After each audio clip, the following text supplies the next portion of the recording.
It's the year 2001. It's 6 in the morning. You wake up and you're about to get ready for school. You decide to turn on the TV. You surf through a bunch of channels until you stumble upon a very colorful show with a bunch of alien-like creatures. As a young child, you think to yourself, is this a fever dream? Is this even real? Today, we're going to dive into the history of Jim Henson's The Hoobs, a production created after Jim Henson's passing and created by his son Brian Henson, alongside Jocelyn Stevenson. Let's begin.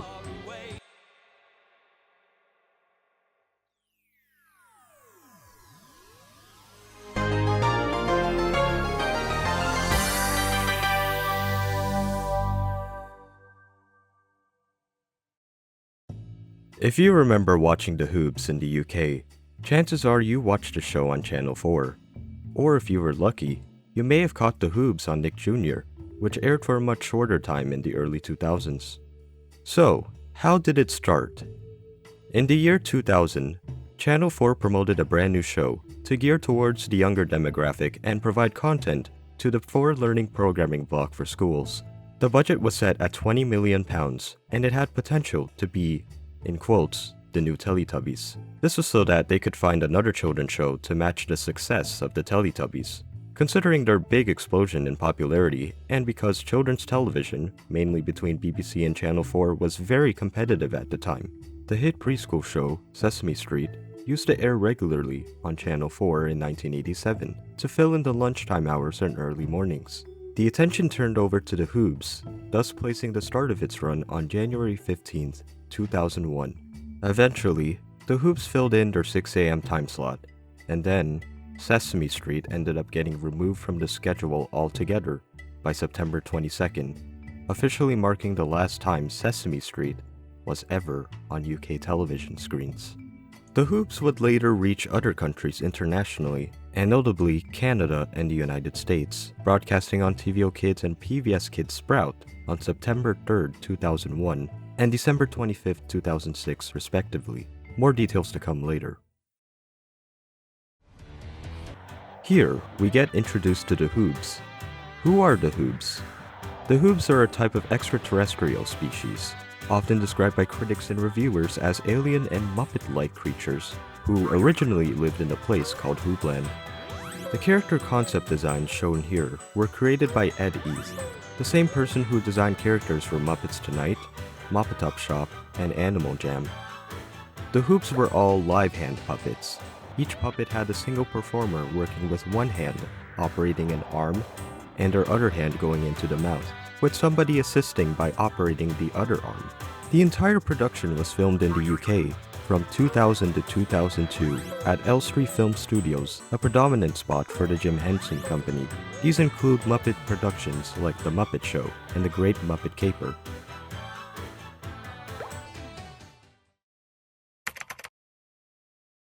Here he comes, that mighty mouse, coming to vanquish the foe with a mighty blow. Hubba Hubba's in Hoobland, and Roma somewhere far away. The motorettes are singing.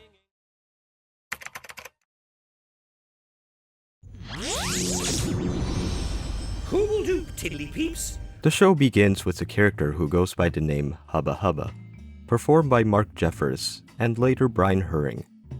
Hubba Hubba talks to the audience about compiling information for the Hoobpedia, which directly translates to encyclopedias in our world. And as the leader of his species, he picks 4 Hoobs, allowing them to venture into what they consider Earth as the Peep Planet, to explore and investigate the various things that humans do.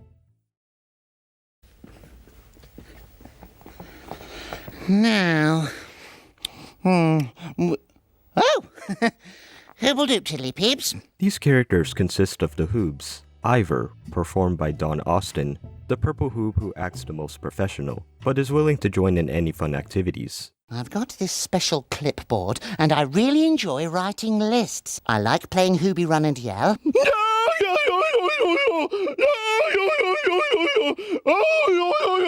Where's that stuff? Oh, who will dupe, tiddly peeps? Groove, performed by John Eccleston and later Mark Jefferis, the green Hoob who is hardly ever stressed and finds pleasure in collecting all kinds of objects. I've got hoob loads of different things in here. Here are some things from my weird and woolly collection. My name's Waggle. And my name's Woof. Hooby groovy or what? Hoobledoop tiddly peeps. Tula, performed by Julie Westwood, the pink Hoob who is full of positivity and creativity and keeps Iver and Groove under control. All you girl tiddly peeps will know what it's like to be a girl stuck between two boys. Split, split. Groove, can you stop banging that sandwich? I'm trying to talk to the tiddly peeps. This is my Hooby Stitcher Upper. I make hoob loads of costumes using it. Hoobledoop Hoobs. And Roma, performed by Gillie Robic, the orange Hoob who loves to explore and reports anything she sees on the Peep planet, kind of like a journalist. The tiddly peeps never stop testing. Give them water and they splash it and pour it. Give them paint and they mix it together to see what color they get. The origin behind their names hasn't been uncovered, but the writer and creator Jocelyn Stevenson stated there wasn't much thought put into them, so really, one could interpret those names as they wish. This is the Hoobmobile. What is the Hoobmobile? The Hoob's special home lies inside this large vehicle. It's a vehicle large enough to live inside, to sleep inside, and even have a growing garden sitting right on the roof.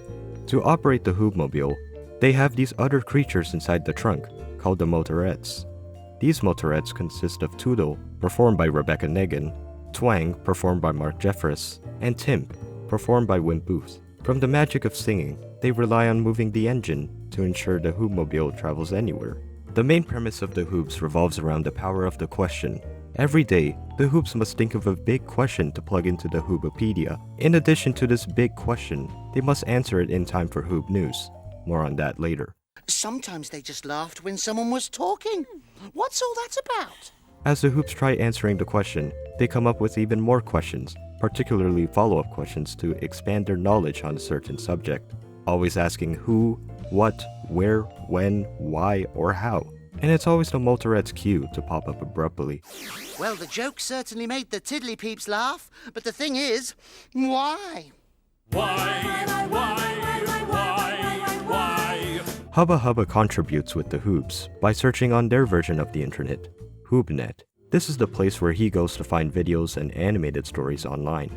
Also, just a little side note here, despite the fact that the production primarily took place in the UK, these animated stories were actually produced in Canada, created by Decode Entertainment. They are the co-producers right beside the Jim Henson Company, so there were Canadians who took part in this production too.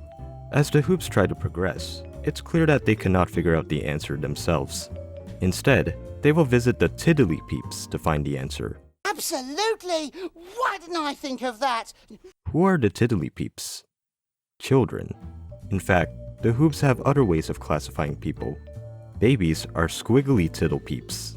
Adults are just peeps. And elders are wrinkly peeps. They go for a drive, and then the motorettes sing, "We're off to see the tiddly peeps."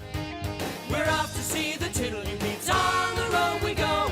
We're off to see the tiddly peeps. They're smart. They're fun. They know. By the way, there are different versions of this song. The one you just listened to was their most used variant, the rock and roll version. This other version hasn't been identified, but it's known to be the original version. We're off to see the tiddly peeps. On the road we go. We're off to see the tiddly peeps. They're smart. They're fun. They know. And finally, we have the opera version. We're off to see the tiddly peeps. On the road we go. We're off to see the tiddly peeps. They're smart. They're fun. They know. Once they get help from the tiddly peeps, sometimes they resort to using Hoobnet to order something online. And then on their doorstep, they end up receiving a package.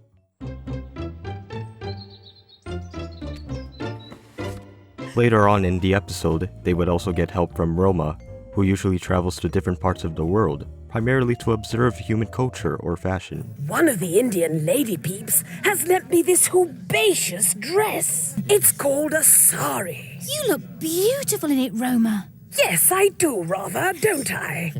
In addition, there are instances where Roma is the one seeking help, resulting in this track to play. Yay! Go, Roma! Go!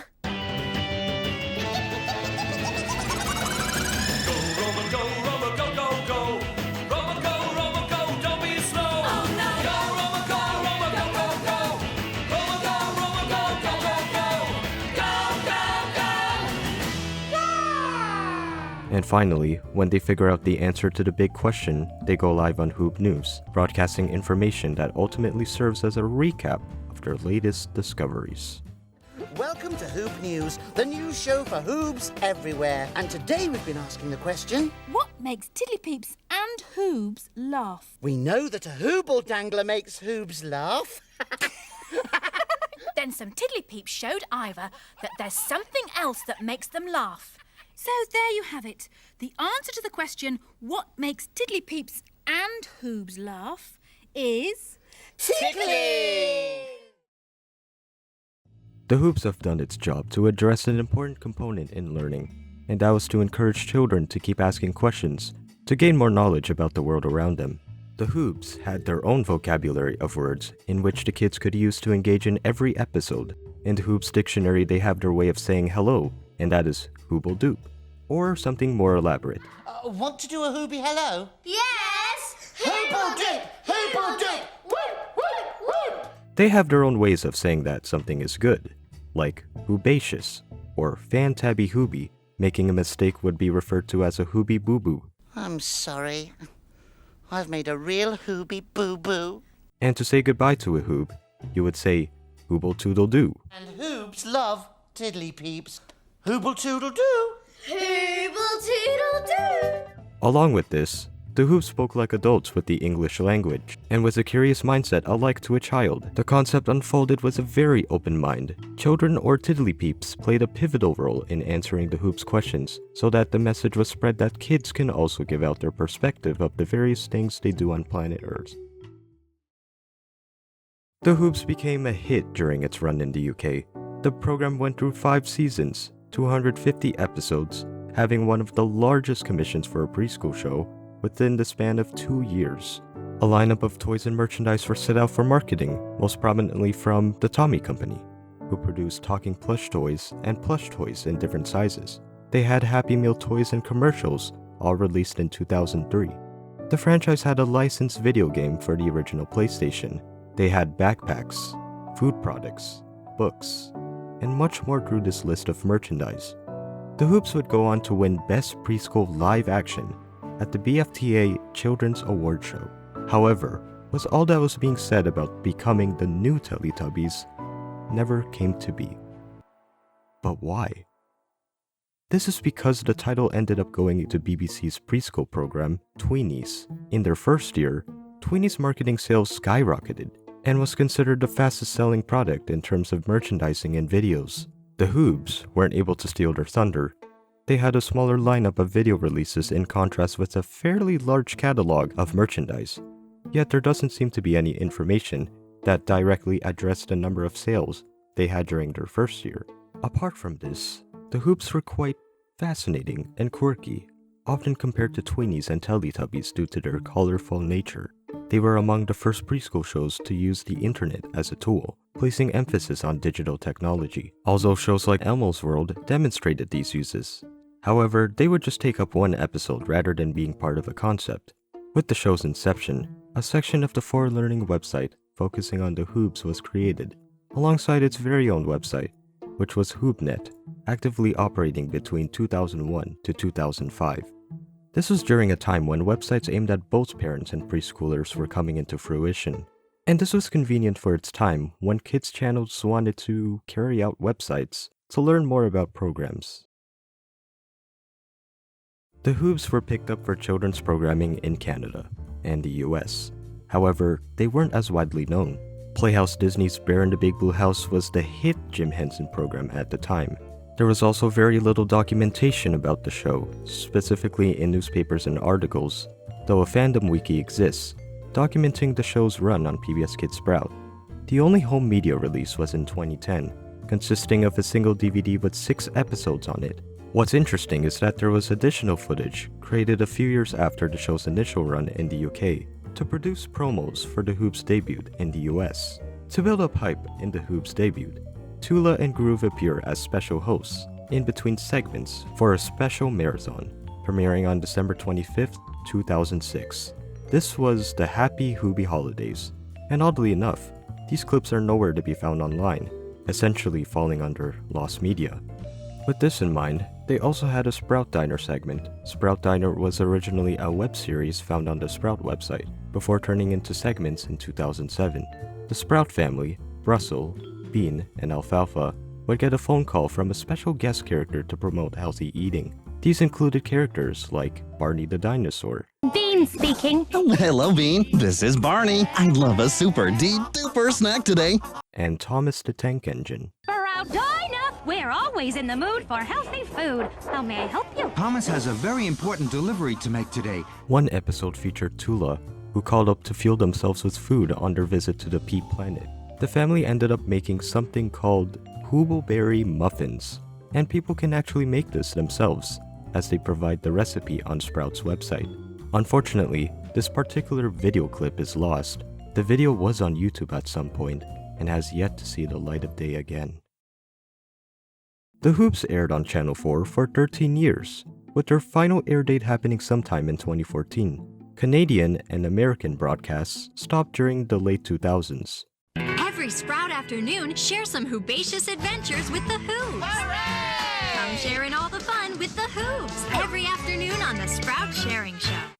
So, where are the Hoobs now? One may assume they are just stored away in the bin after they wrapped up production. Fortunately, this did not happen. In their current state, the Hoobs and Motorettes are sitting in the Jim Henson Muppet Workshop, home of our favorite Muppet characters, the place where Muppets were designed and built. In 2018, the official Iver hand puppet was brought over to the Wolverhampton Art Gallery in the UK to be a part of an exhibit that ran between February to April, curating a lineup of famous TV puppets. There was an array of puppets that combined old and new generations, going through 80 years of entertainment, as stated. It is delightful knowing these puppets still exist and are in good hands. And the final question for today is, where do we watch the Hoobs today? As of today, there aren't any television networks that broadcast the show, but of course, refer to streaming services and home media releases. If you want to watch an episode in the US, there are 6 streaming services containing the Hoobs: Roku, Pluto TV, Plex, Sling, Sensical, and Kadoodle TV. We are fortunate to know that the Jim Henson Family Hub channel still has a fair number of episodes up on their channel, and various people have uploaded episodes on YouTube and the Internet Archive, meaning anyone can enjoy viewing the episodes in all its glory. So there's your answer to the question, where do we watch the Hoobs today?